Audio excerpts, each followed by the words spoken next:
একটি সরকার কিভাবে স্বৈরাচারী হয়? একটি সরকার নিম্নবর্ণিত উপায়ে স্বৈরাচারী হতে পারে।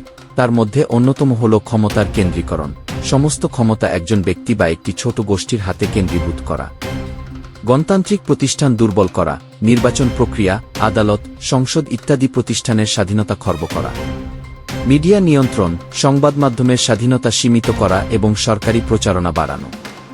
বিরোধী মতামত দমন, বিরোধী দল, সমালোচক এবং মানবাধিকার কর্মীদের হয়রানি ও নির্যাতন করা।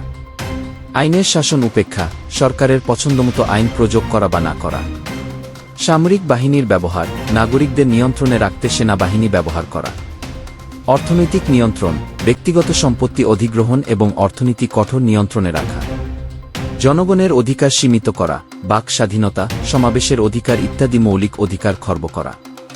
এই প্রক্রিয়াগুলো ধীরে ধীরে ঘটতে পারে, যা একটি গণতান্ত্রিক ব্যবস্থাকে ক্রমশ স্বৈরাচারী শাসনে পরিণত করে। আপনি কি এই বিষয়ে আরও কোনো নির্দিষ্ট প্রশ্ন বা আলোচনা শুনতে চান? তাহলে কমেন্টে জানাতে পারেন।